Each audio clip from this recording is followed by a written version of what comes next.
Hello friends, सभी को राम राम नमस्कार। एनडी एजुकेशन क्लासेस में एक बार फिर से आपके बीच उपस्थित हैं राजस्थान जीके का कोर्स लेकर के। राजस्थान जीके हम पढ़ रहे हैं और आधुनिक राजस्थान का इतिहास पिछले लेक्चर में हमने शुरू किया था। एक टॉपिक कंप्लीट कर चुके हैं हम राजस्थान हिस्ट्री का, जिसमें भी मॉडर्न का पार्ट कर रहे हैं पहले, जो कि ज़्यादा इंपॉर्टेंट रहता है, ज़्यादा क्वेश्चन इसी में से आते हैं। एक बड़ा टॉपिक हमने इसका कंप्लीट किया 1857 की क्रांति। राजस्थान के संदर्भ में बात की हमने, आगे इंडियन हिस्ट्री में भी अलग से करेंगे, लेकिन राजस्थान के संदर्भ में हमने कंप्लीट किया टॉपिक पूरा का पूरा, काफ़ी डिटेल से उसको पढ़ा। आई होप आपने सारा पढ़ा होगा, आपने पुराने ईयर्स के क्वेश्चन भी सॉल्व करके देखे होंगे, तो आई होप आपके सारे क्वेश्चंस आपको मिल गए होंगे उसी में से। ठीक है, तो आज अपना दूसरा टॉपिक हम शुरू करेंगे, उसी से आगे कंटिन्यू आधुनिक राजस्थान के इतिहास में ही राजस्थान में किसान आंदोलन। ठीक है, आज का अपना टॉपिक होगा राजस्थान में किसान आंदोलन। किसान आंदोलन के बारे में पढ़ेंगे, ये भी अपने आप में इम्पोर्टेंट टॉपिक है। क्वेश्चन आते हैं इसमें से भी, एक दो क्वेश्चन एग्जाम्स में देखने को मिलते हैं, तो इसको हम अब फिर उसी अप्रोच के साथ पढ़ेंगे जिस अप्रोच के साथ अभी तक हम पढ़ते हुए आए हैं। एग्ज़ाम ओरिएंटेड होकर के पढ़ेंगे, प्लस सबसे ज़रूरी जो चीज़ है कॉन्सेप्ट क्लियर करना, कॉन्सेप्ट और क्लियर करेंगे। ठीक है, कॉन्सेप्ट क्लियर करने से फ़ायदा आपको ये होगा कि एक तो जो मेंस की भी तैयारी करना चाहते हैं मुख्य परीक्षा की, उनके लिए तो फ़ायदा है ही। दूसरा, प्री के एग्ज़ाम से या ऑब्जेक्टिव एग्ज़ाम्स के पॉइंट ऑफ व्यू से में कॉन्सेप्ट क्लियर करने में ये फ़ायदा है कि आपको स्टोरी बनाने में आसानी रहती है। समझ में आ रहा है आप कि कॉन्सेप्ट यदि आपका क्लियर होगा तो फैक्ट याद करना आसान हो जाएगा, क्योंकि देखिए याद तो हमें फैक्ट ही करने हैं। ऑब्जेक्टिव एग्ज़ाम क्लियर करना है तो काम तो सारे के सारे फैक्ट ही आने हैं, लेकिन कॉन्सेप्ट यदि क्लियर होगा तो फैक्ट भी याद करने में आसानी रहेगी, क्योंकि आप स्टोरी को एक के साथ एक जोड़ पाओगे आसानी से। ठीक है, तो आज का अपना टॉपिक शुरू करते हैं, राजस्थान में किसान आंदोलन। इसमें हम आज दो मुद्दों पर बात करेंगे। सबसे पहले किसान आंदोलन के कारण कि किसान आंदोलन क्यों हुए राजस्थान में। उसके बाद सबसे जो बड़ा एक किसान आंदोलन है राजस्थान में, बिजोलिया किसान आंदोलन, इसके बारे में चर्चा करेंगे। तो ये दो किसान आंदोलन आज अपना चर्चा का विषय रहेगा। चलिए सबसे पहले बात करते हैं किसान आंदोलन के कारण। हम जानने की कोशिश करेंगे कि किसान आंदोलन आखिर हुए क्यों। किसान देखिए, मतलब जिसे हम अन्नदाता बोलते हैं, जो हमारा पेट भरता है, पूरे देश का पेट भरता है, बिल्कुल सादा जीवन जीने वाला एक व्यक्ति होता है, बिल्कुल आम जिंदगी जिसकी होती है, वैसा एक व्यक्ति जो अपनी मेहनत से, अपने खून पसीने की कमाई से ज़मीन से फसल पैदा करता है और पूरे देश का पेट भरता है। बिल्कुल इसका मतलब एकदम सामान्य जीवन जिसे हम बोलते हैं, वैसा जीवन निर्वाह करने वाला व्यक्ति, उसे आंदोलन क्यों करना पड़ेगा, आप खुद सोचिए। भाई आंदोलन कोई छोटा शब्द नहीं है। एक तो होता है सामान्य विरोध करना किसी चीज़ का, हमें कोई चीज़ पसंद नहीं है, हम उसका विरोध करते हैं, वो एक सामान्य विरोध होता है, व्यक्तिगत विरोध होता है। लेकिन आंदोलन एक इतनी बड़ी, एक अपने आप में एक संकल्पना है। आंदोलन एक काफ़ी बड़ा व्यापक शब्द है, इसका व्यापक अर्थ है। तो किसानों को, एक ऐसा आम आदमी जो अपना मेहनत करता है, ऊपर से इतना अच्छा काम करता है, जिसकी सभी इज्जत करते हैं, उसको आंदोलन क्यों करना पड़ेगा। उसके साथ ऐसी क्या परिस्थितियाँ हो जाएंगी, कैसे उसके साथ मतलब व्यवहार किया जाएगा कि उसे आंदोलन पर उतरना पड़े, किसानों को आंदोलन करना पड़े। तो वो कारण जानने की हम कोशिश करेंगे अपने पहले टॉपिक में, किसान आंदोलन के कारण, कि किसानों को आंदोलन क्यों करना पड़ा, उनमें असंतोष किसके प्रति और क्यों भरा। भाई आंदोलन तभी होगा जब किसी में किसी के प्रति असंतोष हो, तो वो किसके प्रति असंतोष था और उस असंतोष के कारण क्या हुए, उसकी जड़ में पहुंचने की कोशिश करेंगे। तो आप बिल्कुल एकदम कॉन्सेंट्रेट होकर के कॉन्सेप्ट समझने की कोशिश कीजिएगा। ठीक है, आप बिल्कुल मतलब यूँ सामान्य बातें करेंगे हम किसानों के बारे में, तो उससे आप कॉन्सेप्ट समझने की कोशिश करना, आपको बिल्कुल आसानी से समझ आ जाएगा कि किसान आंदोलन क्यों हुए। आज तक आपने पढ़े होंगे किसान आंदोलन राजस्थान में। अभी हम बात करेंगे बिजोलिया, बूंदी, बेंगू, अलवर, शेखावाटी, मारवाड़, बीकानेर, अनेक स्थानों पर राजस्थान में किसान आंदोलन हुए। उनके बारे में फैक्ट आपने पढ़े होंगे, एग्जाम में क्वेश्चन भी आते हैं, आपके सही भी हुए होंगे। लेकिन थोड़ा सा इस बार हम कारण जानने की कोशिश करेंगे, कॉन्सेप्ट बिल्ड करने की कोशिश करेंगे। तो देखते हैं किसान आंदोलन के कारण क्या हुए राजस्थान में। देखिए, बिल्कुल प्राचीन समय से यदि मैं बात करूं, जब से मतलब मध्यकाल था अपना, राजा महाराजा का समय, वर्तमान में लोकतंत्र है, उस समय राजतंत्र था, राजशाही थी। तो राजतंत्र के समय से यदि हम बात करें तो व्यवस्था इस प्रकार की होती थी कि जैसे मान लीजिए कोई रियासत है, ठीक है, कोई भी एक रियासत है, इस रियासत का एक राजा होगा, राजा महाराजा शासक, इस रियासत का एक राजा होगा।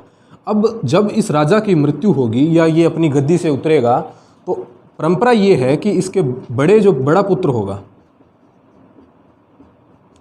कि इसके बड़े पुत्र को अगला राजा बना दिया जाएगा, इसका उत्तराधिकारी बना दिया जाएगा। मैं सबसे पहले आपको एक सामंत जिसे हम बोलते हैं, सामंत या जागीरदार या ठिकानेदार या ठाकुर, कुछ भी कह लीजिए, वो समझाने की कोशिश कर रहा हूँ मैं आपको, जिसे हम सामंत बोलते हैं, क्योंकि ये बहुत काम आएगा। पिछले लेक्चर में भी थोड़ा सा मैंने आपको बताने की कोशिश की थी क्रांति के समय भी, लेकिन यहाँ बिल्कुल अच्छे से समझाता हूँ मैं आपको कि रियासत में राजा होता है। राजा की जब मृत्यु हो जाती है तो नेक्स्ट जो राजा बनता है वो उसके आमतौर पर उसके बड़े पुत्र को बना दिया जाता था, ये एक परंपरा है। लेकिन क्या होता है कि इस राजा के, आपको पता है कि मध्यकाल में हम पढ़ते हैं कि राजा के कोई एक रानियाँ थोड़ी ना होती है, एक रानी थोड़ी होती है, 5, 7, 10, 15, 20, 50 तक रानियाँ होती थी राजाओं के, और भी ज़्यादा होती होंगी, 100, 200, बहुत सारी इनके रानियाँ होती थी, पासवाने बोलते थे उनको, ठीक है, अलग अलग ही रानियाँ रखते थे। तो होगा क्या कि राजा का बड़ा पुत्र, जो मुख्य रानी का, पटरानी का एक पुत्र होगा, वो राजा बन जाएगा। लेकिन रानियाँ इतनी सारी है तो पुत्र और ज़्यादा होंगे। यदि 50 रानियाँ हैं तो यदि 3-3 पुत्र सभी के करें तो 150 पुत्र होंगे, तो 100-150 तो राजा के बच्चे होंगे, लेकिन राजा तो एक ही बनेगा, उसके बाद उत्तराधिकारी तो एक ही होगा। तो बाकी 100-150 का क्या होगा? तो बाकी 100-150 के साथ क्या किया जाता था कि जैसे मान लीजिए ये पूरी रियासत है, ये मान लो पूरी रियासत है, इस पूरी रियासत को ये क्या करते राजा, पूरी रियासत का तो एक राजा होगा, लेकिन पूरी रियासत को छोटे छोटे टुकड़ों में बांट देते।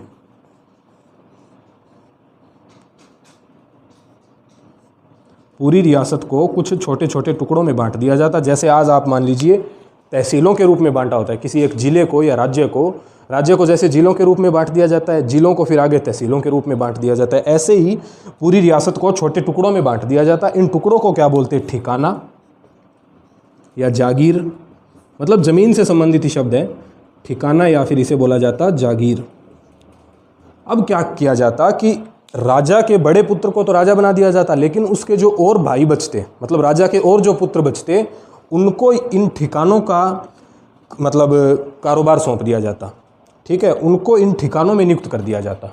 फिर उन्हें बोला जाता ठिकाना होने के कारण ठिकानेदार, या फिर जागीर होने के कारण जागीरदार, ठाकुर या फिर सामंत, उनको फिर सामंत बोला जाता। होते वो भी राजा की संतान थे। तो इस प्रकार से रियासतों में सामंती व्यवस्था होती थी, सामंत बनाए जाते थे अलग अलग। राजा के अन्य पुत्रों को भी, उनको भी कुछ तो मान सम्मान दिया जाना चाहिए, है तो आखिर वो भी राजा के ही पुत्र, तो उनको सामंत बना दिया जाता, ठाकुर बना दिया जाता, ठिकानेदार या फिर जागीरदार बना दिया जाता। इस प्रकार से रियासतों में रियासत को, पूरे राज्य को, रियासत अर्थात पूरा राज्य, पूरी रियासत, जैसे मेवाड़ राज्य है तो मेवाड़ पूरा राज्य एक पूरी रियासत है, उसके अलग अलग छोटे छोटे ठिकाने हैं, जैसे कोठारिया, सलूम्बर, पिछले लेक्चर में पढ़ा था हमने। आज जैसे बिजोलिया, किसान आंदोलन पढ़ेंगे तो बिजोलिया अपने आप में एक ठिकाना है। एक एक ठिकाने के अंदर काफ़ी गांव होते थे, जैसे बिजोलिया में हम पढ़ेंगे 79 गांव थे बिजोलिया ठिकाने के अंडर में, तो 20, 50, 100 अलग अलग ठिकानों के अनुसार उनमें छोटे छोटे अलग अलग गांव होते थे। जैसे मतलब वर्तमान में तहसील है अपनी, वैसे एक ठिकाना था, तहसील के अंदर भी छोटे छोटे काफ़ी गाँव होते हैं, वैसे ही ठिकाने के अंदर भी छोटे छोटे अनेक गांव होते थे। तो ये होते थे सामंत। अब हुआ क्या कि मध्यकाल तक बिल्कुल सब कुछ ठीक ठाक चल रहा था भी। सबसे ऊपर राजा था, राजा से नीचे फिर सामंत या ठिकानेदार होते थे, और उससे नीचे फिर प्रजा होती थी, ठीक है, मतलब ये क्रम था।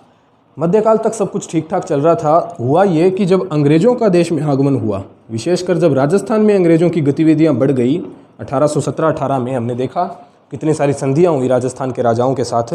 पिछले लेक्चर में बात की थी हमने संधियों के बारे में, सहायक संधियाँ या फिर अधीनस्थ पृथक्करण की नीति, उसकी हमने बात की थी। तो जब अंग्रेज़ों ने राजा महाराजाओं के साथ संधियाँ कर ली, तो अब परिस्थिति ये हो गई कि राजाओं को, संधि की मैंने आपको शर्त बताई थी, याद कीजिएगा, कि राजाओं को, अंग्रेज़ों को एक तो खिराज देना पड़ता था, ठीक है, दूसरा अंग्रेज़ों ने जो सेना इनके यहाँ रखी थी, उसका सेना का जो खर्चा था वो भी राजा महाराजा को उठाना पड़ता था। तो कुल मिलाकर बात यह है कि राजा महाराजाओं के खर्चे बहुत ज़्यादा बढ़ गए थे अंग्रेज़ों से संधियां करने के कारण। एक तो डायरेक्ट जो अंग्रेज़ों को जितना जितना दे रहे हैं वो तो बढ़ ही रहा है, ऊपर से हुआ ये कि अंग्रेज़ों के साथ संधियां होगी तो राजाओं को अपनी सुरक्षा की चिंता नहीं रही। संधियों में हमने यही बात की थी कि राजाओं की सुरक्षा की जिम्मेदारी अंग्रेज़ों की होगी, बदले में राजाओं को बस शुल्क देना होगा अंग्रेज़ों को, ये हमने बात की थी संधियों के समय। तो राजाओं को जब अपनी सुरक्षा की चिंता नहीं रही तो राजाओं की अब प्रवृत्ति किस प्रकार की हो जाएगी, उनका एटीट्यूड किस प्रकार का हो जाएगा, वो अब क्या हो जाएंगे, विलासितापूर्ण हो जाएंगे, मतलब बिल्कुल निरंकुशवादी हो जाएंगे, मौज मस्ती करने वाले हो जाएंगे। प्रजा की कोई टेंशन नहीं है, कौन मेरे, मतलब राजा को ये लगेगा कि उसके राज्य में क्या चल रहा है, कैसी न्याय व्यवस्था है, कौन क्या कर रहा है, पैसे कहीं से आ रहे हैं नहीं आ रहे हैं, उसको कोई मतलब नहीं होगा, ठीक है। वो बस बिल्कुल अपना ऐशो आराम, सारा दिन विलासितापूर्ण जीवन जिसको हम बोलते हैं, दारू पीना, ऐसे काम करना, तो ये करने लगेगा फिर वो राजा, क्योंकि जिसको अपनी सुरक्षा की चिंता नहीं है फिर उसको किस बात का डर है। जब किसी का डर नहीं है तो बस वो विलासितापूर्ण हो जाएगा पूरा का पूरा। तो ऐसा ही राजाओं के साथ हुआ। और विलासिता कोई फ्री में थोड़ी ना मिलती है, विलासिता का भी खर्चा बढ़ता है। तो बस यही हुआ राजाओं के साथ। कुल मिलाकर बात यह है कि रियासतों का खर्चा बहुत ज़्यादा बढ़ गया। अच्छा, अंग्रेज़ों की क्या स्थिति थी, अंग्रेज़ों का क्या मतलब सीन था यहाँ पर। अंग्रेज़ों ने ये किया, अंग्रेज़ों की नीति देखिए बिल्कुल साफ थी। इनको राज भी करना था भारत पर और पैसे भी कमाने थे। दोनों काम देखिए इन्होंने किस प्रकार से किए। हम पढ़ते हैं, पॉलिटी में पढ़ते हैं, इंडियन हिस्ट्री में भी पढ़ते हैं कि दो प्रकार के भारत थे। भारत दो प्रकार के थे। दो प्रकार से मतलब मेरा, एक तो ऐसा क्षेत्र भारत का जहाँ पर अंग्रेज़ों का प्रत्यक्ष शासन था। भारत का वो क्षेत्र जो डायरेक्ट अंग्रेजों के नियंत्रण में था उसे हम बोलते थे ब्रिटिश भारत, जिस पर डायरेक्ट अंग्रेजों का ही नियंत्रण था। मतलब अंग्रेज ही केंद्रीय सत्ता में थे, उनके अलावा और कोई वहाँ पर सत्ता में नहीं था। अंग्रेजों के बाद बस सीधा का सीधा सामान्य भारतीय जनता ही थी। प्रत्यक्ष अंग्रेजों का ही डायरेक्ट भारतीय जनता पर नियंत्रण था, शासन था, राज था। उसे हम बोलते ब्रिटिश भारत। जैसे कलकत्ता, बम्बई, मद्रास, दिल्ली, ये सारे के सारे, राजस्थान में भी सिर्फ एक स्थान अजमेर, तो ये सारे के सारे क्या थे, ब्रिटिश भारत का भाग थे। उसके अलावा ऐसा क्षेत्र जहाँ पर अंग्रेज़ों का प्रत्यक्ष नियंत्रण तो नहीं था, वहाँ पर राजा महाराजा होते थे, या जिन्हें हम बोलते हैं रियासतें, या जो रियासतें थी उन पर अंग्रेज़ों का प्रत्यक्ष नियंत्रण नहीं था। सभी के साथ, लगभग सभी के साथ अंग्रेज़ों ने संधियाँ कर रखी थी। किसी को हड़पने के द्वारा अपने में मिला लिया था, या किसी पर उनका वैसे ही मतलब नियंत्रण था, प्रभाव था। तो ऐसी रियासतों को हम बोलते देशी भारत या देशी राज्य। ये दो प्रकार का भारत था देखिए अंग्रेज़ों के समय। ब्रिटिश भारत, डायरेक्ट अंग्रेज़ों का नियंत्रण, और जो रियासतें थी, राजस्थान के सारे क्षेत्र, मारवाड़ रियासत थी, मेवाड़ रियासत, जयपुर, अलवर, भरतपुर, करौली, धौलपुर, ये सारी की सारी बीकानेर रियासतें ही थी। एकीकरण में हम पढ़ेंगे पूरे भारत में करीब 562 के करीब रियासतें थी आज़ादी के समय। हैदराबाद, जूनागढ़, ये सारी की सारी रियासतें थी, ठीक है। तो यहाँ पर क्या होता कि राजाओं का, एक तो राजा होते, राजा महाराजा होते यहाँ पर, ठीक है। राजस्थान के बाहर भी थी, जैसे ग्वालियर मध्य प्रदेश में, अवध, झांसी, कानपुर, सतारा, ये सारी की सारी क्या है, ये रियासतें ही हैं अपने आप में। हैदराबाद हमने बात की। तो इन रियासतों में राजा महाराजा होते और उन पर फिर अंग्रेज़ों का नियंत्रण होता। तो डबल इन पर शासन होता देशी राज्यों में, जैसे राजस्थान का सारा क्षेत्र, अजमेर को छोड़ दिया जाए तो, और एक होता ब्रिटिश भारत। अब अंग्रेज़ों की नीति क्या थी कि ब्रिटिश भारत में तो डायरेक्ट उन्हीं का राज है। मैंने आपको बताया अंग्रेज़ दोनों काम करते थे, इनको राज भी करना था और पैसे भी कमाने थे। अब ब्रिटिश भारत पर तो अंग्रेज़ों का राज है ही, यहाँ से जो कुछ भी होगा पैसे भी कमाएंगे, सारा का सारा अंग्रेज़ों का ही है। देशी रियासतों में क्या होता कि अंग्रेज डायरेक्ट शासन नहीं कर सकते थे। इनको पता था कि यदि देशी रियासतों में हमने डायरेक्ट शासन करना चाहा ना, तो होगा ये कि जनता विद्रोह कर देगी। जनता क्यों विद्रोह करेगी कि देशी रियासतों में डायरेक्ट शासन करने का मतलब है कि आप राजा के खिलाफ जा रहे हो। वहाँ पर जो पहले से मौजूद जो राजा है, जिसका पिछले 500-600 वर्षों से वंश चला आ रहा है, उसके खिलाफ जाने वाली बात हो जाएगी और उसको जनता फिर विद्रोह कर देगी। क्योंकि देखिए, यदि सपोज कीजिए कि जैसे उदयपुर को यदि ये डायरेक्ट शासन करना चाहें मेवाड़ रियासत पर, तो मेवाड़ का देखिए पिछले 1200-1300 वर्षों से उनका शासन चला हुआ आ रहा है। इतने गौरवशाली राजा हुए हैं वहाँ, उनके महाराणा हुए हैं, इतना मतलब गौरवशाली वंश है। उसको यदि अंग्रेज हड़पना चाहेंगे तो आम जनता की राजाओं के प्रति सहानुभूति होती थी, तो उसका फिर जनता विद्रोह कर देगी। तो देशी राज्यों को अंग्रेज डायरेक्ट नहीं हड़प सकते थे। यहाँ से ये क्या करते थे, देशी रियासतों से सिर्फ पैसे कमाने का देखते थे। ये ऐसा देखते थे कि राज तो अपना इतना ही बहुत है, जो ब्रिटिश भारत पर हम डायरेक्ट कर ही रहे हैं। यहाँ से ये क्या करते, देशी भारत से इन्होंने सोचा कि देशी भारत से हम सिर्फ पैसे कमा लेते हैं। तो बस यही इन्होंने किया, इन्होंने संधियाँ करी देशी भारत के क्षेत्रों के साथ, राजस्थान के साथ, मेवाड़, मारवाड़, सभी के साथ संधियाँ की।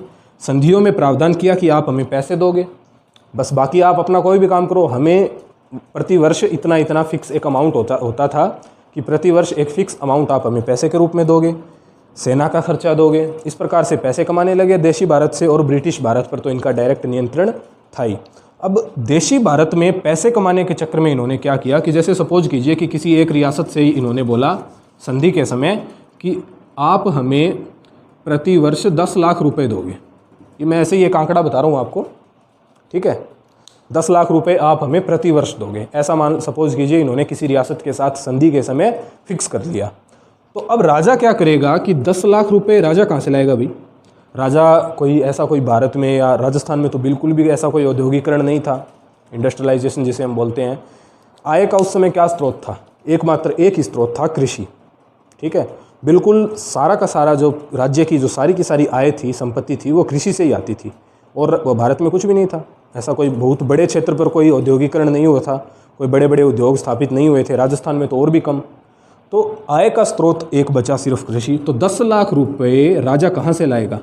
राजा ने क्या किया, अपने सामंतों को बोला कि आप ऐसा कीजिए, जैसे मैंने आपको बताया ना कि ये पूरी मान लो रियासत है, इस रियासत के छोटे छोटे सामंत है, छोटे छोटे ठिकाने बना करके और सामंत बनाए हुए हैं इस रियासत में। तो राजा ने प्रत्येक सामंत को बोला कि आप मुझे किसी की बड़ी जैसे जागीर है, बड़ा ठिकाना है, तो उसको बोल दिया कि आप मुझे प्रतिवर्ष 1 लाख रुपए दोगे। किसी का छोटा है उसको बोल दिया आप मुझे 10,000 दोगे, कोई 5,000 देगा, कोई 50,000 देगा। ऐसे कर करके राजा ने तो अपना मैनेज कर लिया कि भाई मेरे 10 लाख रुपए मैं साल में एकत्रित कर लूँगा और अंग्रेज़ों को दे दूँगा। राजा ने तो अपना मतलब मैनेज कर लिया। अब ठिकानेदार के भी दिक्कत होगी। ये ठिकानेदार सोचेगा कि मैं एक साल में 1 लाख रुपए कहाँ से लाऊंगा राजा को देने के लिए। तो ठिकानेदार क्या करेगा, अब किसानों से राजस्व वसूलेगा, किसानों से भू राजस्व लेगा। भू राजस्व पहले से ही चलता आ रहा था, लेकिन इस नीति के कारण, ऐसी व्यवस्था आने के कारण, अंग्रेज़ों का इस प्रकार से प्रभाव बढ़ने के कारण भू राजस्व में बढ़ोतरी होने लगी। क्योंकि देखिए मनमाना रुपए मांग रहे हैं अंग्रेज़, तो मनमानी कर रहे हैं, अपनी 10 लाख रुपए मांग रहे हैं कोई। ये तो एग्जाम्पल है, मतलब कहने का मतलब कि बहुत ज़्यादा वो अपने रुपए की मांग करते थे। तो राजा वो रुपए सारे के सारे जागीरदारों पर डाल देता। अब जागीरदार आखिर किसानों पर डाल देंगे, क्योंकि आय का स्रोत तो एक खेती था।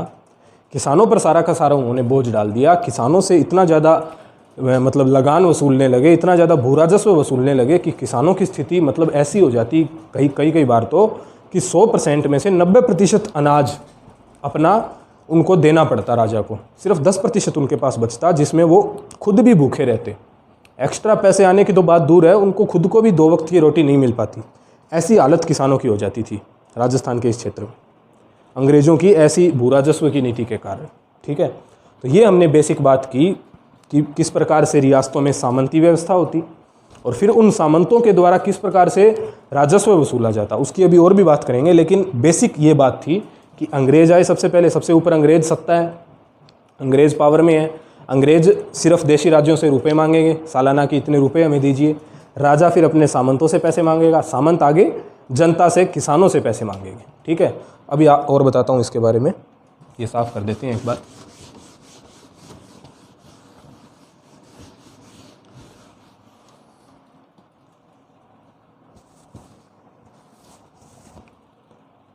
मैंने आपको बताया कि राजा को अंग्रेज़ों को देने के लिए एक साल में एक फ़िक्स अमाउंट इकट्ठा करना है कि इतना मुझे अंग्रेज़ों को देना है। अब राजा क्या करेगा, या तो जागीरदारों को डायरेक्ट बोल देता कि आप मुझे एक साल में इतने रुपए ला करके दोगे, या फिर एक दूसरी व्यवस्था और होती।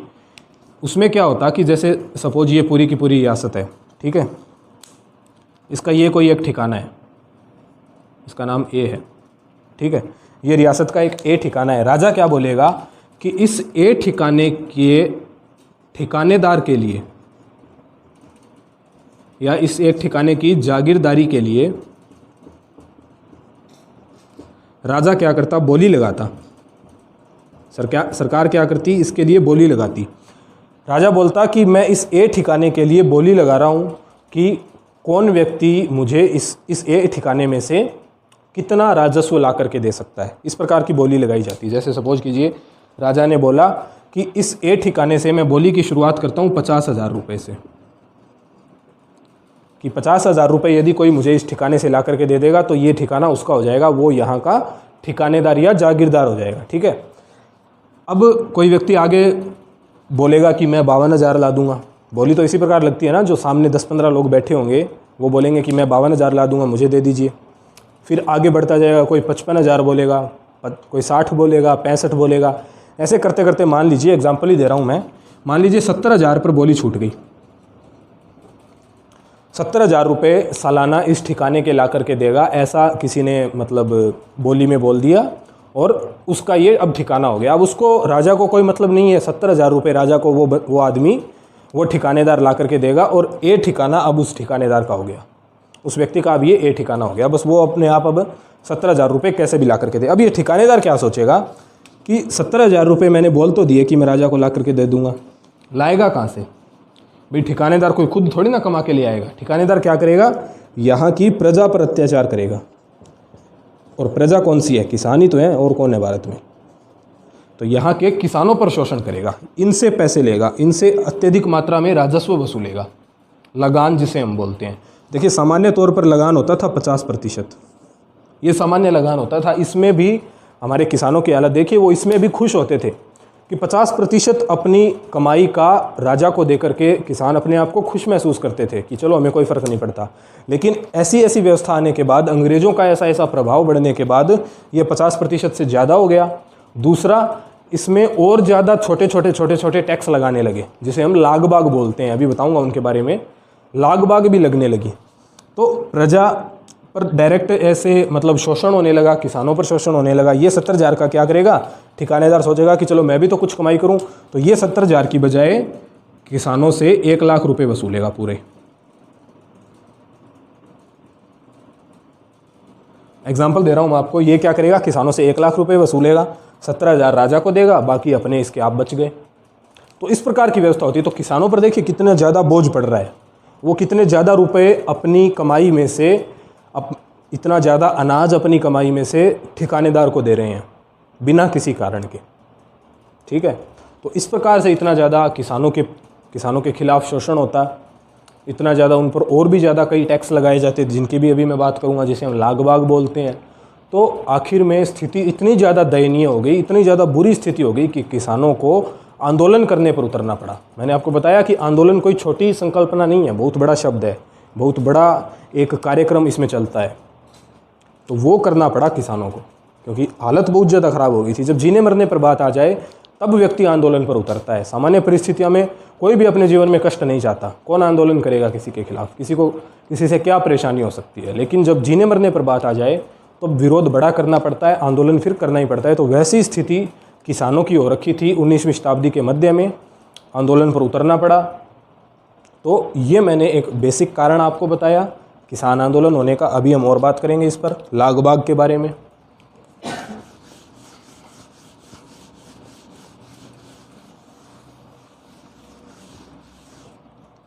थोड़ा थोड़ा मैं उम्मीद करता हूँ आपको समझ में आया होगा, कॉन्सेप्ट क्लियर हुआ होगा कि किसानों पर बोझ किस प्रकार से पड़ता था, उनका शोषण किस प्रकार से होता था। वो बात मैंने आपको समझाने की कोशिश करी। अभी हम बात करते हैं भूराजस्व पद्धतियों की, कि भूराजस्व जो ये ठिकानेदार वसूलते थे किसानों से, वो उनका सिस्टम क्या होता था, क्या पद्धतियाँ होती थी। वैसे तो बेसिक रूप से बात करें तो ज़्यादातर जगह 50% एक फिक्स आंकड़ा होता था कि 50% आपको भू राजस्व देना होगा। लेकिन ये क्या करते कि 50% में भी ऐसी मतलब भ्रष्टाचार या धांधली ऐसा करते 50% भू राजस्व लेने में भी, कि वो किसान पर जाकर के और ज़्यादा पड़ता, उसका बोझ ज़्यादा पड़ता किसान पर। देखिए मैं आपको बताता हूँ कैसे। भू राजस्व पद्धतियों की बात करें तो ये 2 प्रकार का मैंने आपको भारत बताया, ब्रिटिश भारत और देशी भारत, दोनों जगह अलग अलग था। ब्रिटिश भारत में यदि मैं बात करूं तो भू राजस्व की 3 प्रकार की व्यवस्थाएं चलती थी ब्रिटिश भारत में, जहां पर डायरेक्ट अंग्रेजों का नियंत्रण था। 3 प्रकार की व्यवस्थाएं चलती थी। एक थी स्थायी बंदोबस्त,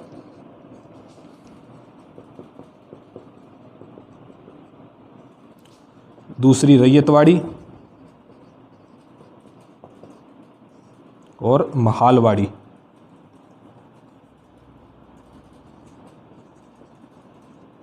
महाल का मतलब होता है गांव, रैयत का मतलब होता है किसान। ये 3 प्रकार की व्यवस्थाएं ब्रिटिश भारत में चलती थी।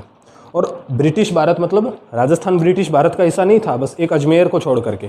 तो इसका हमें राजस्थान से कोई मतलब नहीं है। तो ये हम इंडियन हिस्ट्री में पढ़ेंगे पूरा का पूरा, काफ़ी डिटेल से मैं आपको पढ़ाऊँगा। बड़े एग्जाम्स की दृष्टि से ये इंपॉर्टेंट होता है, इनकी व्याख्या पूरी की पूरी, क्या क्या इनकी विशेषताएं थी, क्या क्या इनकी कमियां थी, इनके क्या प्रभाव पड़े, सकारात्मक नकारात्मक, सारा का सारा मेंस एग्जाम की दृष्टि से इंडियन हिस्ट्री में हम कवर करेंगे ये, क्योंकि ये राजस्थान का नहीं है, अभी हम राजस्थान को पढ़ रहे हैं। ठीक है, तो ये तो था ब्रिटिश भारत। इनको मैं आपको बता दूं, ये ब्रिटिश भारत के 19% क्षेत्र पर था, ये 51% और ये 30%। ब्रिटिश भारत के इतने इतने क्षेत्र पर ये व्यवस्थाएं लागू थी। अब इसके अलावा देशी राज्यों में अलग अलग रियासतों के अनुसार होता था।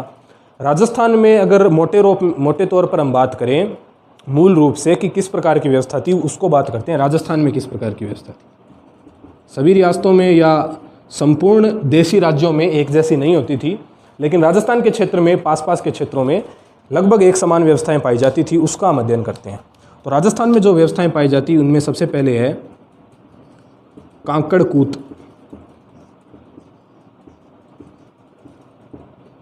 कांकड़कूट पद्धति ये क्या होती थी? देखिए, ये राजस्व वसूलने की पद्धति है। मतलब कि किसान से लगान लिया जाएगा, उसका निर्धारण किस प्रकार से किया जाएगा कि हम आपसे इतना लगान लेंगे, उसकी सिस्टम है, ये उसका तरीका है एक प्रकार से, ठीक है, उसकी पद्धतियां हैं, उसकी हम बात कर रहे हैं। तो ब्रिटिश भारत में ये होती थी। राजस्थान वाली की बात कर रहे हैं। कांकड़कूट क्या होता है? देखिए, कूट का मतलब होता है किसी चीज़ का अनुमान लगाना। कूट करना मतलब अनुमान लगाना, जिसे हम बोलते हैं गैस करना, अंदाज़ा लगाना, वो होता है कूट। और कांकड़ का मतलब होता है कोई ऊंचा स्थान, जैसे कोई ऊंचा टीला या फिर कोई भी मतलब ऊंची जगह। तो कांकड़कूट पद्धति में क्या करते हैं कि जैसे मान लीजिए फसल खड़ी है, फसल पक कर के तैयार है, कटाई अभी नहीं हुई है, फसल खड़ी है, पूरी पक कर के तैयार हो गई है। तो ठिकानेदार क्या करता, जो मतलब लगान वसूलने जाएगा, हिसाब करने जाएगा गांव में किसी के खेत पर, तो खड़ी फसल को किसी ऊंचे स्थान पर जाकर के देखेगा, ऊंचे टीले पर, जिसको हम कांकड़ बोलते हैं। तो ऊंचे टीले पर जाकर के खड़ी फसल को देखेगा और अपना ये अनुमान लगा लेगा कि यहाँ तो मतलब जैसे मान लीजिए किसी ने देखा और अनुमान लगा लिया कि 50 बोरी अनाज हो जाएगा आपका। ऐसे ही एग्जाम्पल के तौर पर बता रहा हूँ कि 50 बोरी आपका अनाज हो जाएगा। तो उसके हिसाब से फिर वो आगे तय कर लेते कि यदि 50% का सिस्टम चल रहा है तो 25 बोरी ठिकानेदार का, बाकी किसान का। अब खड़ी फसल का अनुमान लगाया उन्होंने। अब 50 बोरी हो या ना हो, 25 बोरी तो ठिकानेदार को देना ही पड़ेगा, ये सिस्टम होता। अगर 50 बोरी से ज़्यादा हो जाए, जो कि असंभव ही था क्योंकि वो अनुमान ही इस प्रकार से लगाते थे। मैंने आपको बताया ना कि भू राजस्व पद्धतियों में ये धांधली करते, गड़बड़ी करते पूरी की पूरी। ज़्यादा अनुमान लगा लेते, फिर ज़्यादा अनुमान लगाने से उसका 50% और ज़्यादा होगा, तो वो ठिकानेदार को और ज़्यादा मात्रा में अनाज देना पड़ेगा, किसान के पास और कम बचेगा। जैसे 50 का अनुमान लगाया, होता 40 ही, अब 40 में से 25 किसान को देना पड़ेगा, ठिकानेदार को देना पड़ेगा, किसान के पास, बेचारे के पास सिर्फ 15 बचा। तो इस प्रकार की गड़बड़ियाँ करते। कांकड़कूट ये एक पद्धति बताई मैंने। एक पद्धति होती जिसका नाम था लाटाकूट, ये काफ़ी ज़्यादा प्रचलित थी। इसमें क्या किया जाता, कूट का मतलब वही अनुमान लगाना, और लाटा का मतलब यहाँ पर होता अनाज का ढेर, जिसे लाटा बोलते हैं। मतलब अब इस बार फसल खड़ी नहीं है, फसल को काट लिया गया है, उसमें से अनाज दाने निकाल लिए गए हैं। तो उसके बाद सारा दाना निकालने के बाद, सारा अनाज निकालने के बाद जो ढेर बच रहा है उसको लाटा बोल रहे हैं। तो अब ढेर को देख कर के अनुमान लगाते। ठाकुर क्या करता, ढेर को देखता कि ये आपका ढेर, जैसे अनुमान लगा लिया वही कि जैसे 50 बोरी होगा इसमें, तो फिर वही 50% के हिसाब से बोल दिया कि चलो 25 बोरी आप ठिकानेदार को दे दोगे, बाकी आप अपना रखना। अब इसमें भी गड़बड़ी करते, ज़्यादा का अनुमान लगाते, तो वो ठिकानेदार को और ज़्यादा देना पड़ता। तो इसे बोलते लाटाकूट। एक होती जैसे मुकाता पद्धति। मुकाता पद्धति में क्या होता कि मुकाता का मतलब ये है कि जैसे मान लो मैंने आपको बताया कि सबसे ऊपर राजा फिर ठिकानेदार को नियुक्त करता, और ठिकानेदार फिर किसानों से लगान वसूलता। अब ठिकानेदार के अंडर में मैंने आपको बताया कि पूरे ठिकाने के अंडर में काफ़ी गांव होते थे छोटे बड़े।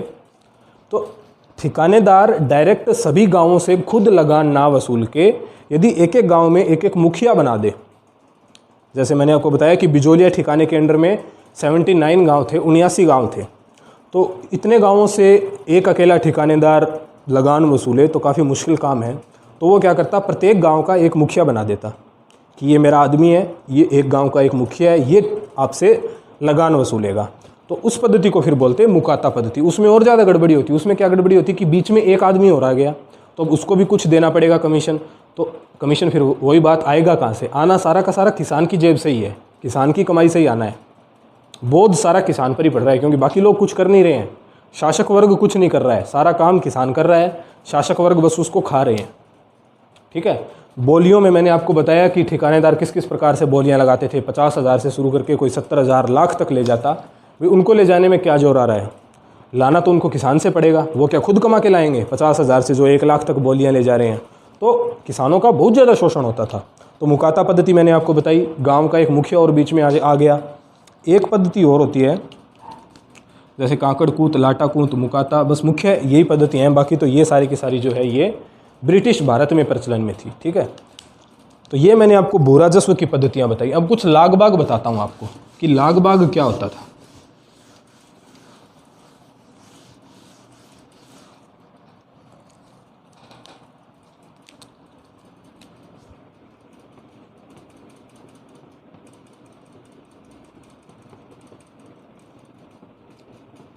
लाग बाग क्या चीज़ है, देखिए लाग बाग में क्या होता। लाग बाग का अर्थ होता है भेंट या उपहार, ठीक है। आपको समझाने के लिए बता रहा हूँ, उपहार या फिर भेंट। और उपहार या भेंट की खास बात है कि ये स्वेच्छा से दिया जाता है। इसको आप किसी से दबाव बना करके नहीं लेते। आपको कोई वस्तु भेंट कर रहा है तो वो उसकी स्वेच्छा है, उसकी इच्छा है, तब वो भेंट कर रहा है। उपहार का मतलब इच्छा से ही देना होता है, अपनी इच्छा से, ठीक है। इसमें किसी का कोई दबाव नहीं होता। तो लाग बाग का अर्थ यही है कि लाग बाग ऐसी राशि होती थी, है तो एक प्रकार का टैक्स ही, लेकिन ये टैक्स ऐसा होता था जो अपनी मर्जी से दिया जाता था। किसान किसी से खुश होकर के, अपने ठिकानेदार से या राजा से खुश होकर के अपनी मर्जी से जब किसी को भेंट देते, या ठिकानेदार को या राजा को, तो उसे लाग बाग बोलते। लेकिन इन्होंने क्या किया, अंग्रेज़ों के प्रभाव के कारण, वही सारी बात, स्टोरी वही है, अंग्रेज़ों का प्रभाव बढ़ रहा है, अंग्रेज़ों की ज़्यादा से ज़्यादा पैसे की डिमांड है। तो राजा से डिमांड है, राजा फिर ठिकानेदार से डिमांड कर रहा है, ठिकानेदार फिर जनता से डिमांड करेगा। तो इस स्थिति में, ऐसी कंडीशंस में ठिकानेदार ने क्या किया कि लाग बाग को रेगुलर कर दिया, लाग बाग को नियमित बना दिया। अब आपकी इच्छा पर बात नहीं रही, अब आपको लाग बाग देना ही पड़ेगा, ऐसा इन्होंने नियम बना दिया। भाई जो टैक्स पहले किसान अपनी इच्छा से कभी कभी देते थे किसी किसी अवसर पर, उनको अब रेगुलर कर दिया, नियमित बना दिया कि ये आपको अब देना ही पड़ेगा। ऐसी स्थिति इन्होंने कर दी, ज़्यादा से ज़्यादा धन वसूलने के चक्कर में। इसको अब लाग बाग को, पहले ये स्वेच्छा पर था लेकिन इसको अब नियमित कर दिया गया। कुछ एक 2-4 इंपॉर्टेंट मैं आपको लाग बाग बताता हूँ, उसके बाद हम किसान आंदोलन शुरू करेंगे, बिजोलिया वाला। बाकी और भी बहुत सारी लाग बाग है, आपको किताबों में पढ़ने को मिलेगी। मेरा भी यदि हुआ तो मैं आपको फिर ये टॉपिक कंप्लीट करने के बाद लास्ट में कुछ एक और लाग बाग बता दूंगा, नहीं तो कोई नोट्स वगैरह देख लेंगे, हम दे दूंगा मैं आपको। लेकिन अभी जो कुछ एक इम्पोर्टेंट थी उसकी बात करते हैं। देखिए जैसे एक होती थी, मतलब तलवार बंधाई। इसमें क्या होता था तलवार बंधाई में?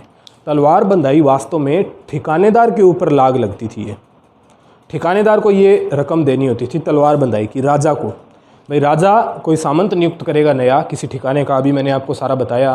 राजा किसी ठिकाने का नया सामंत या नया ठिकानेदार नियुक्त करेगा तो उस ठिकानेदार को राजा को ये देनी होती थी। लेकिन इस समय क्या किया, ठिकानेदारों ने ये तलवार बंधाई लाग बाग जनता पर लगाना शुरू कर दिया, किसानों पर लगाना शुरू कर दिया कि मैं कहाँ से दूंगा, ठिकानेदार कहाँ से देगा, जनता से ही लेकर के दे देगा। तो ऐसा इन्होंने तलवार बंधाई सिस्टम कर दिया। इसके बाद एक होता था जाजम लाग। जाजम लाग में क्या होता कि ठिकानेदार के घर पर यदि नई कालीन बिछाई जाएगी, चटाई जिसे हम बोलते हैं, कि ठिकानेदार के घर पर यदि नई कालीन बिछाई जाएगी तो उसके उपलक्ष्य में, उस अवसर पर किसानों से टैक्स लिया जाएगा। कंडीशन देखिए आप, ठिकानेदार के घर पर कालीन बिछ रही है नहीं, और वो किसानों से टैक्स मांग रहे हैं। हालत देखिए कैसी बुरी है। मतलब आपको कालीन बिछानी है, आप बिछाइए अपने पैसों से।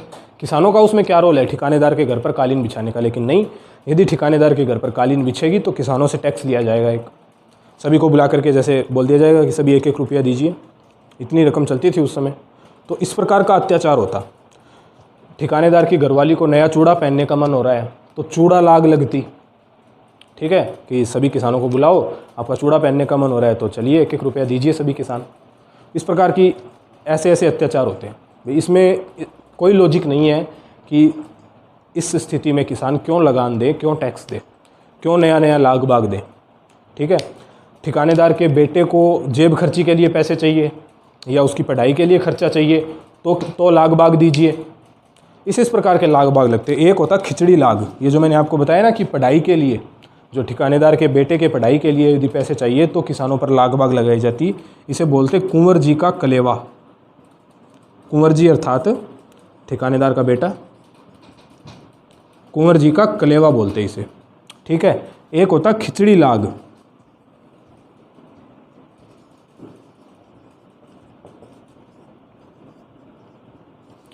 खिचड़ी लाग क्या होता है कि जैसे मान लीजिए किसी राज्य के बाहर से कोई सेना गुजर रही है, सेना किसी अभियान पर जा रही है, अंग्रेज़ों की सेना या राजा की सेना या ठाकुर की सेना, किसी की भी सेना किसी राज्य में से गुजर रही है और किसी गांव के पास से गुजर रही है, तो वो यदि वहाँ पर रात को कोई आराम वगैरह करने लगे तो गांव वाले क्या करते, पहले समय में उनको अपनी मर्जी से ही खाना वगैरह खिला देते।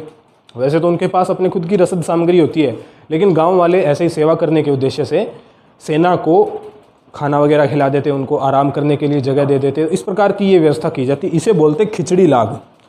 तो पहले तो ये गांव वाले अपनी मर्जी से करते थे, लेकिन इस समय इसको भी इन्होंने रेगुलर कर दिया, नियमित कर दिया कि यदि कोई सेना की टुकड़ी आपके पास से गुजरेगी तो आपको उनकी व्यवस्था पूरी की पूरी करनी पड़ेगी। खाने की व्यवस्था, ठहरने की व्यवस्था, सारी की सारी आपको करनी पड़ेगी। इसे बोलते खिचड़ी लाग, खिचड़ी लाग, ठीक है। तो ये हमने कुछ एक लाग बाग देखी। तो कुल मिलाकर के बात यह है कि इतना ज़्यादा किसानों पर अत्याचार हो रहा है। मैंने आपको बताया कि कुछ एक स्थानों पर तो 100% सारे में, अगर यदि सारा 100% माने हम, किसान की सारी उपज उत्पादन सारा 100%, तो 90% अनाज उसका जागीरदार ही ले जाते, राजा महाराजा ले जाते। उसके पास 10% बचता बस सारी कमाई का, कई बार तो उससे भी कम। यदि कोई अकाल पड़ जाए तब तो और ही बुरी हालत। ये क्या करते, अकाल पड़ने पर भी कोई किसी का मतलब कोई सहानुभूति नहीं होती इनकी। अकाल पड़ गया, अब किसान कहाँ से लगान देगा, लेकिन फिर भी ये तो लेते। तो इतना ज़्यादा अत्याचार इनका होता था। तो इतना ज़्यादा अत्याचार होने के कारण अंत में किसानों को आंदोलन करने पर मजबूर होना पड़ा। कोई ऑप्शन उनके पास नहीं बचा, कोई चारा नहीं बचा। तो इस कारण आंदोलन हुए, किसान आंदोलन हुए। ये हमने पूरे डिटेल में कॉन्सेप्ट बिल्ड करने की कोशिश की कि आखिर किसान आंदोलन क्यों हुए। अब हम इसमें कुछ एक लाग बाग और हैं जो फैक्ट के तौर पर है, या तो मैं आपको लेक्चर के लास्ट में बता दूंगा जब पूरा टॉपिक अपना किसान आंदोलन कंप्लीट हो जाएगा, उस समय कुछ एक और बता दूंगा। ज़्यादा इंपॉर्टेंट तो यही है, 2-4 मैंने आपको बताई है, लेकिन कुछ एक और हैं जो ज़्यादा इंपॉर्टेंट मुझे यदि लगी तो मैं आपको ये टॉपिक कंप्लीट होने के बाद बता दूंगा, ठीक है। बाकी अब हम शुरू करते हैं अपना पहला किसान आंदोलन, बिजोलिया किसान आंदोलन। कारण जाना अभी हमने, किसान आंदोलन क्यों, किस कारण से हुए थे, वो जानने की कोशिश की।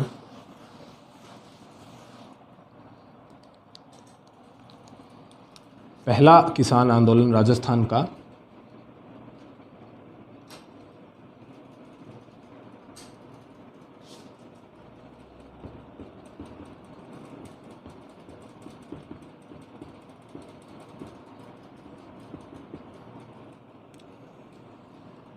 बिजोलिया किसान आंदोलन।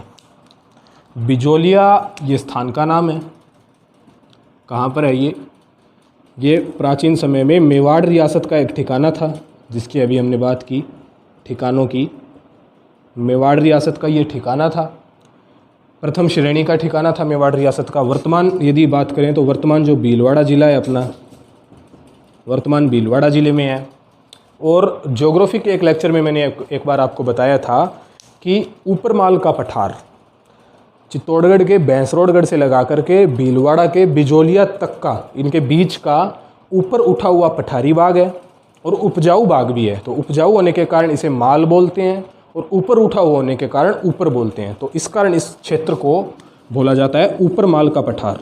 ये काफ़ी उपजाऊ है और पठारी क्षेत्र है, तो इसे बोला जाता है ऊपरमाल का पठार, ठीक है। प्राचीन नाम इसका मिलता है विजयवल्ली या फिर विंध्यवल्ली, ठीक है। बिजोलिया शिलालेख, हम राजस्थान के इतिहास के स्रोत जब पढ़ेंगे तो बिजोलिया शिलालेख एक पढ़ेंगे, तो बिजोलिया शिलालेख में बिजोलिया का प्राचीन नाम मिलता है। ये दो नाम मिलते हैं, विजयवल्ली या फिर विंध्यवल्ली, ये याद रखना। बिजोलिया ठिकाने का संस्थापक किसे माना जाता है, तो इस ठिकाने का संस्थापक माना जाता है अशोक परमार को।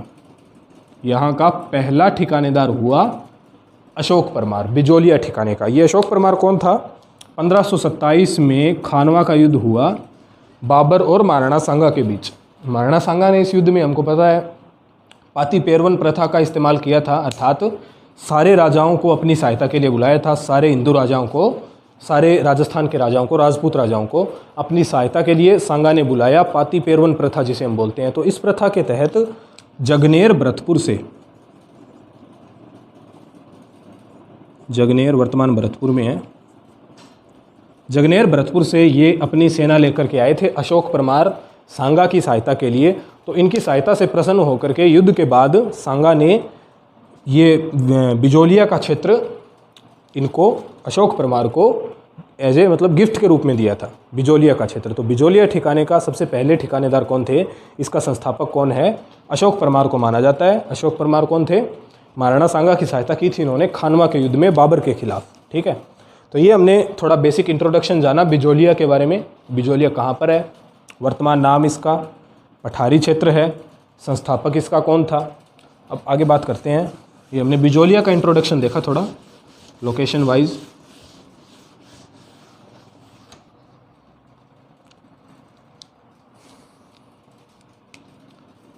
बिजोलिया किसान आंदोलन का जो टाइम पीरियड माना जाता है वो 1897 में इसकी शुरुआत मानी जाती है बिजोलिया किसान आंदोलन की, और 1941 में इस आंदोलन का समापन माना जाता है। तो ये देखिए कितना ज़्यादा 44 वर्षों तक चला था ये आंदोलन।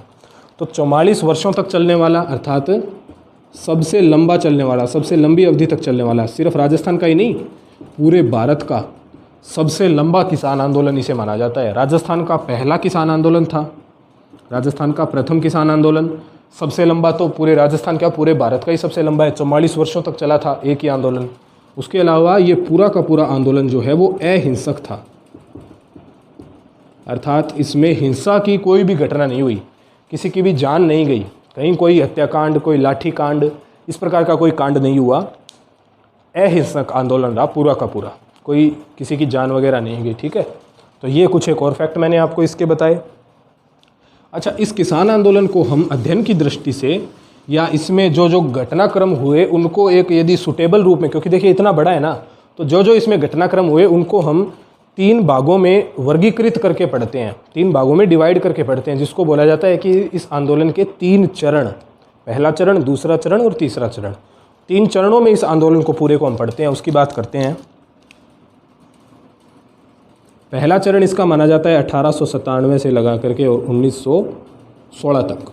ये कोई मतलब क्वेश्चन आने जैसी बात नहीं है, ये बस आपको एक आइडिया रहेगा, पढ़ने में आसानी रहेगी। 3 चरण बना करके पढ़ेंगे ना, क्योंकि काफ़ी बड़ा है, तो 3 चरण बना के पढ़ने में आसानी होगी। तो इसमें कोई उलझने की ज़रूरत नहीं है कि किसी किसी किताब में 1914 भी लिखा होता है, कहीं 1915 भी लिखा होता है, कहीं 1916 भी लिखा होता है। तो इसमें कोई ज़्यादा ऐसी कोई बड़ी इशू वाली बात नहीं है, तो इस पर कन्फ्यूज मत होना आप। ठीक है,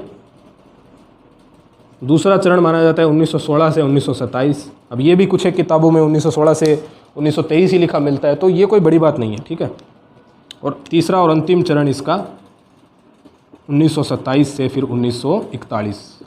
हाँ, ये बातें दोनों कन्फर्म है कि शुरुआत इसकी 1897 में मानी जाती है और समापन इसका 1941 में हुआ। अब ये सारे फैक्ट ही हैं, अभी मैं फैक्ट बता रहा हूँ आपको, इसका पूरा का पूरा घटनाक्रम इसके बाद पढ़ेंगे हम। तीनों चरणों में जो यहाँ पर मुख्य मुख्य नेता हुए, इसके नेतृत्व करता, उनके मैं आपको नाम बता देता हूँ अभी। ठीक है, बाकी इसके आगे का हम नेक्स्ट लेक्चर में पढ़ लेंगे, पूरा का पूरा बिजोलिया किसान आंदोलन नेक्स्ट लेक्चर में सारा कवर करेंगे। अभी लेक्चर काफ़ी बड़ा हो जाएगा, तो अभी मैं आपको सिर्फ फैक्ट के तौर पर इन तीनों चरणों में जो नेतृत्व करता हुए किसानों की तरफ से जिन्होंने आंदोलन में बढ़ चढ़ करके आगे हिस्सा लिया, आंदोलन के प्रमुख नेता जो हुए, उनके नाम बता देता हूँ। ठीक है, याद रखना, अगले लेक्चर में आप जब पूरा पढ़ेंगे हम, तो आपको आसानी रहेगी रिवाइज करने में। तो यहाँ पर जो नेता मिलते हैं इसके प्रमुख, पहले चरण में साधु सीताराम दास, एक मिलते हैं ब्रह्मदेव, एक हैं फतेहकरण चारण। ये 3 नेताओं के नाम मुख्य रूप से प्रथम चरण में, आंदोलन के प्रथम चरण में मिलते हैं। नेक्स्ट दूसरे चरण में एक ही मुख्य नेता विजय सिंह पथिक, प्रसिद्ध क्रांतिकारी, इन्होंने इसका नेतृत्व अपने हाथ में लिया 1916 के बाद से। विजय सिंह पथिक, उपरमाल किसान पंच बोर्ड की स्थापना की 1917 में, सारी बातें करेंगे हम। नेक्स्ट तीसरे चरण में यदि नेतृत्वकर्ता की बात करें तो देखिए इसमें मुख्य मुख्य जो नेता रहे, एक तो माणिक्यलाल वर्मा। वैसे यदि कागजी तौर पर बात करें, हम लिखित तौर पर बात करें, मतलब ऑफिशियली जिसे हम बोलते हैं, वो यदि बात करें तो इसके नेतृत्वकर्ता माने जाते हैं तीसरे चरण के जमनालाल बजाज को, क्योंकि तीसरे चरण में सबसे ज़्यादा काम तो माणिक्यलाल वर्मा ने किया, लेकिन इन्होंने खुद ने ही इसकी बागडोर, सारी की सारी आंदोलन को किस प्रकार से संचालित करना है उसकी बागडोर माणिक्यलाल वर्मा ने खुद ने ही जमनालाल बजाज को सौंप दी थी। इसके कारण इसका वैसे कागजी तौर पर यदि बात करें तो नेतृत्वकर्ता सबसे मुख्य जमनालाल बजाज को माना जाता है, लेकिन सबसे ज़्यादा भूमिका, सक्रिय भूमिका में तीसरे चरण के समय माणिक्यलाल वर्मा ही रहे। ठीक है, एक और जैसे हरिभाऊ उपाध्याय, इन्होंने भी काफ़ी सक्रिय भूमिका निभाई। हरिभाऊ उपाध्याय, ये 3 नेता तीसरे चरण में। तो ये मैंने आपको तीनों चरणों के बारे में बताया, कब कब इनका टाइम पीरियड है और इनमें प्रमुख नेता बताए। नेक्स्ट एक फैक्ट और देख लेते हैं कि इस समय मेवाड़ महाराणा कौन थे, मेवाड़ राजगद्दी पर कौन विराजमान थे। तो मेवाड़ महाराणा इस समय थे एक तो महाराणा फतेह सिंह, और इनके बाद अंतिम समय में, आंदोलन के अंतिम समय में महाराणा थे महाराणा भूपाल सिंह। ये 2 मेवाड़ के शासक थे आंदोलन के समय में। 44 वर्षों तक चला, सबसे लंबा आंदोलन, पूरा का पूरा अहिंसक था। दूसरा, इस पूरे लेक्चर में हमने शुरुआत में बात की, ज़्यादा इम्पोर्टेंट जो बात थी कि यहाँ पर किसान आंदोलन के कारण क्या रहे, किस वजह से किसानों को आंदोलन करना पड़ा, पूरा डिटेल में हमने कॉन्सेप्ट के जरिए समझने की कोशिश की। देखिए मैं शुरू में टारगेट लेकर के चला था कि कारण पढ़ेंगे हम पूरे और बिजोलिया आंदोलन को कंप्लीट कर लेंगे, लेकिन सिर्फ कारण ही कंप्लीट हो पाए। बिजोलिया का तो बस हमने ऐसे मान लीजिए कि आप अभी टीजर ही देखा है, काफ़ी बड़ा है, ये पूरा का पूरा पढ़ेंगे, तीनों चरणों को अलग अलग पढ़ेंगे नेक्स्ट पूरे लेक्चर में। तो क्योंकि कारण हमने काफ़ी डिटेल से जाने, कारण डिटेल से पढ़े, इस कारण इसके लिए समय कम बच पाया, लेकिन समय की कोई बात नहीं है। ठीक है, अपना जो विश्वास है वो क्वालिटी पर है, क्वांटिटी पर नहीं है। क्वालिटी अगर अच्छी होगी तो थोड़ा समय ज़्यादा लग पाएगा, क्वांटिटी कम मिलेगी तो भी चलेगा, लेकिन क्वालिटी बढ़िया होनी चाहिए, ये हमारा प्रयास है। तो चलिए फिर नेक्स्ट लेक्चर में हम इसके आगे की बातें करेंगे, बिजोलिया किसान आंदोलन को पूरा करेंगे, कंप्लीट करेंगे, इसके आगे की बातें कंटिन्यू करेंगे। तो चलिए, हमारे साथ जुड़ने के लिए आपका धन्यवाद, थैंक यू।